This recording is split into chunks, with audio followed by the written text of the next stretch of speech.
السلام علیکم ورحمۃ اللہ وبرکاتہ۔ عزیز طلباء، کیا حال ہے؟ ٹھیک ہیں؟ اللہ تعالیٰ آپ سب کو اپنے فضل و کرم میں اپنی خاص رحمت اور برکت سے شفاء کاملہ عاجلہ عطا فرمائے، سب کو اللہ حافظ عطا فرمائے۔ جی 9th کلاس اسلام لازمی کا آج دوسرا لیکچر، چونکہ ہم نے پہلے حدیث کا پورشن شروع کیا ہے، اس کی پہلی حدیث آپ لوگوں کے لیے اپلوڈ کر دی گئی ہے۔ دوسری حدیث جس میں نبی کریم صلی اللہ علیہ وآلہ وسلم ارشاد فرما رہے ہیں، طلب العلم فریضۃ علی کل مسلم، اس کا مطلب ہے آقا علیہ السلام ارشاد فرما رہے ہیں کہ علم حاصل کرنا ہر مسلمان مرد اور عورت پر فرض ہے، کیونکہ انسان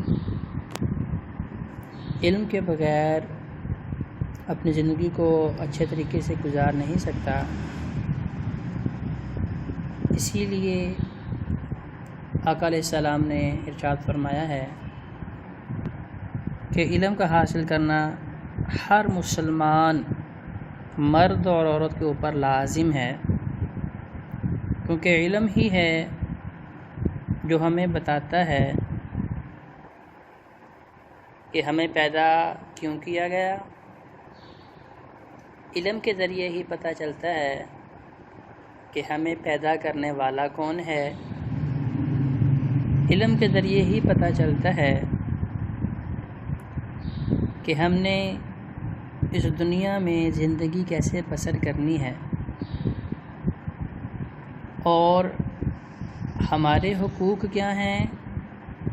اور ہمارے فرائض کیا ہیں۔ اسی علم کی وجہ سے اللہ رب العزت نے انسانوں کو بقیہ مخلوقات کے اوپر فضیلت عطا کی ہے، جیسا کہ سورہ بقرہ کے اندر اللہ رب العزت نے ذکر فرمایا ہے کہ جب فرشتوں کے سامنے حضرت آدم علیہ السلام کو پیدا کیا گیا اور پیش کیا گیا، اور اس وقت اللہ نے بطور امتحان فرشتوں سے پوچھا، کیا فرشتوں بتاؤ یہ جنت کے اندر جو پھل ہیں، جو پھول ہیں، ان کے نام کیا ہیں؟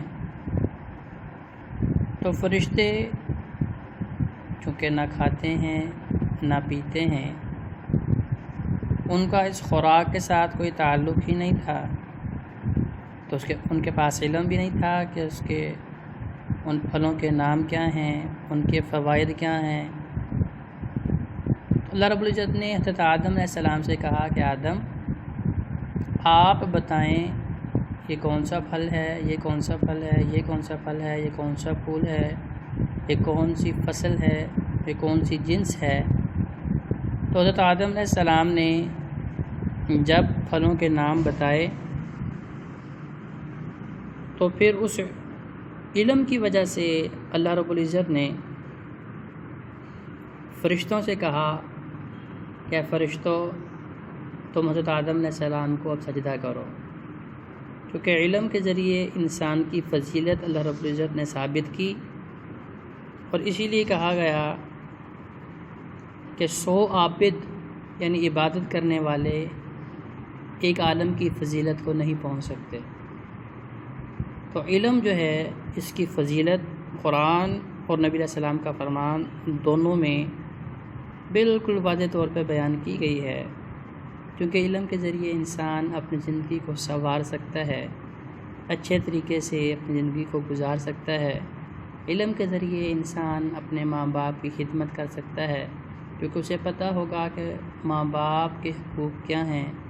اپنے بہن بھائیوں کے ساتھ اس نے سلوک سے پیش آئے گا۔ تو یہ سارے کے سارے معاملات عزیز طلباء تبھی ہو سکتے ہیں جب انسان کے پاس علم ہو، اور سب سے حقیقی علم جو ہے وہ اللہ کی کتاب یعنی قرآن اور نبی علیہ السلام کے فرمان کا ہے۔ تو لہذا علم حاصل کرنا اس لیے ہر مسلمان مرد عورت کے اوپر لازم اور ضروری ہے۔